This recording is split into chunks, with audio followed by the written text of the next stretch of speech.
In the name of Allah, most gracious, most merciful, my dear students, good morning to all of you. Hope you are well. Subject English, Class 8, Topic Global Warming. پیارے بچوں، جیسا کہ آپ جانتے ہیں ہمارا جو topic چل رہا ہے وہ ہے گلوبل وارمنگ. تو پچھلی کلاس میں ہم نے جو پڑھا وہ ہم نے یہ پڑھا تھا کہ وہ سبق ہمارا پیج نمبر 19 پہ تھا کہ ہم نے یہ پڑھا تھا کہ موسموں کی آپس میں ایک جو حد بندی تھی، تو اس حد بندی میں آپ وہ وقت نہیں رہی ہے، اور جو موسم بہار اور اس میں گرما میں اور ساتھ ہی موسم خزاں اور موسم سرما میں فرق کرنا آج بہت مشکل ہو گیا، یعنی کہ حد بندی بالکل ختم ہو گئی ہے. تو اس لحاظ سے پھر کشمیر کے بہت سے میدانی علاقے موسم بہار کے شروع ہونے تک برف سے ڈکے رہتے تھے، یعنی میدانی علاقے بھی. لیکن آج اگر اس لحاظ سے ہم دیکھیں، لیکن اب وہی میدان موسم سرما میں بھی سفید چادر سے محروم رہتے ہیں. تو اس لیے پیارے بچوں، یہ جو آپس میں موسموں کا ایک چلن تھا اس میں بالکل اب بدلاؤ آ گیا ہے. تو آج ہم جو پڑھنے جا رہے ہیں پیارے بچوں، آپ دیکھیے، آج ہم اب پیج نمبر 20 نکالیں. پیارے بچوں، یہاں سے آج ہم نے پڑھنا ہے، تو آپ نظر رکھیے، آج ہم یہاں سے پڑھنے جا رہے ہیں. Wetland habit productivity and process being linked to the cycle and seasons are getting adversely affected due to seasonal changes in the precipitation and runoff. While the major lakes like the Dal and the Vuller have shrunk considerably, many smaller water bodies and seasonal ponds have completely disappeared. Most of the wetlands have less biodiversity in terms of flora and fauna compared to the situation about half a century ago. In the process, obnoxious weeds and other aquatic life have succeeded the more productive and useful biota. تو پیارے بچوں، ہم نے فی الحال یہاں تک پڑھا. اب میں ان کا آپ کو معنی بتانے جا رہا ہوں. Wetland habitat productivity and process being linked to the cycle and seasons.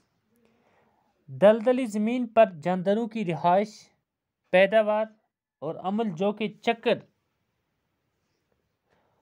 اور موسموں سے جڑے ہوئے ہیں are getting adversely affected due to seasonal change in the precipitation and runoff.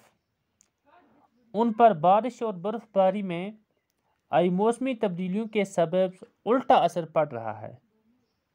کیا پڑ رہا ہے؟ موسموں میں جو تبدیلی آئی ان کی وجہ سے اس پر کیا چل رہا ہے؟ اب الٹا اثر پڑ رہا ہے.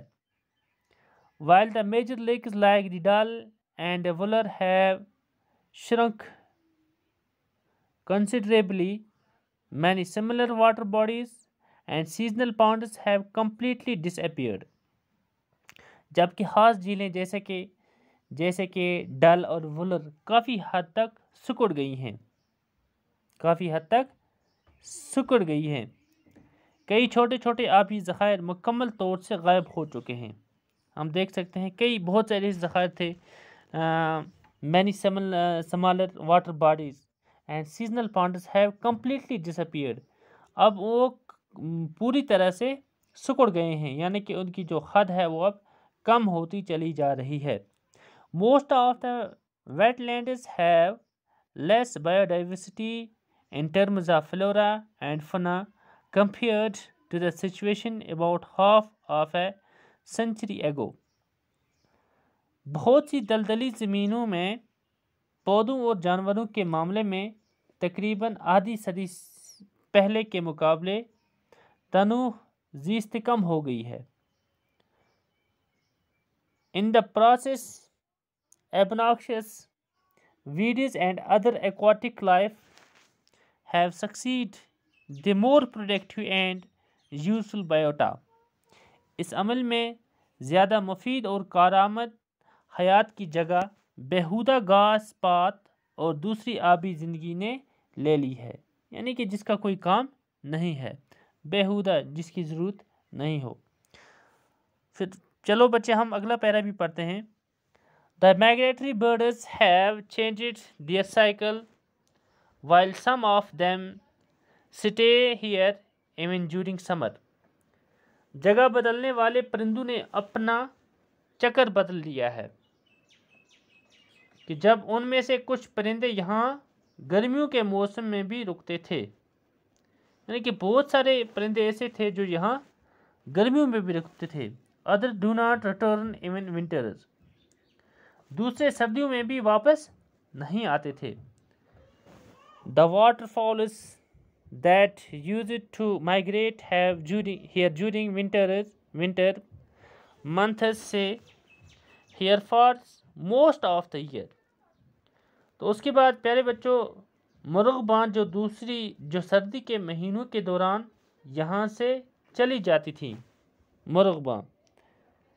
Some birds like hopi which were seen in flocks in spring. اس کے بعد ہوپو جیسے کچھ پرندے جنہیں بہار کے موسم میں جھنڈوں میں دیکھا جاتا تھا، اب کیا ہے؟ are hardly supported. Many other like cattails have completely disappeared. اب وہ مشکل سے ہی دکھائی دیتے ہیں۔ were seen in flocks in spring are hardly supported. اب وہ بڑی مشکل سے دکھائی دیتے ہیں۔ Many other like cattails have completely disappeared. کئی دوسرے پرندے جیسے کہ کاتج اب مکمل طور پر غائب ہو گئی ہیں۔ یعنی کہ پیارے بچوں جب موسموں کا چلن بدلتا ہے تو جب گلوبل وارمنگ کا اثر پڑتا ہے تو میں نے پہلے بھی آپ کو بتایا کہ یہ ہر ایک چیز پر پڑتا ہے، یہ انسانوں پر بھی پڑے گا، یہ پرندوں پر بھی پڑے گا، یہ ماحول پر سب پر پڑے گا۔ تو اس لیے پیارے بچوں آج بس اتنا ہی یہاں ہم نے پڑھا، اور باقی انشاءاللہ ہم کل پڑھیں گے۔ اگر آپ کو کوئی مشکل الفاظ یہاں پہ جیسے کہ ہیبیٹیٹ ہو گیا رہائش کی جگہ، ہیبیٹیٹ کس کو کہتے ہیں؟ رہائش کی جگہ۔ اس کے بعد ہے پیارے بچوں یہاں پہ رن آف ہو گیا پانی کا بہاؤ۔ بایو ڈائیورسٹی اگر آپ لکھیں گے یہ ہو گیا کہ کسی مخصوص جگہ پر جانداروں کی قسمیں یا تنوع زیست اس کو کہتے ہیں، ٹھیک؟ اچھا اس کے بعد ہے پیارے بچوں ایبناکشس ہو گیا بیہودہ، مائگریٹری جگہ بدلنے والے۔ تو پیارے بچوں اور اگر ہم بلاکس لکھیں، اصلی ہے یہ فلاکس جھنڈ، ہاں۔ تو اس طرح سے پیارے بچوں یہ جو کچھ تھوڑے سے مشکل الفاظ تھے میں نے آپ کو بتائے، آپ یہ اپنی کاپی پر بھی نوٹ کر سکتے ہیں۔ تو انشاءاللہ کل پھر ہماری ملاقات ہوگی، جب تک کے لیے خدا حافظ۔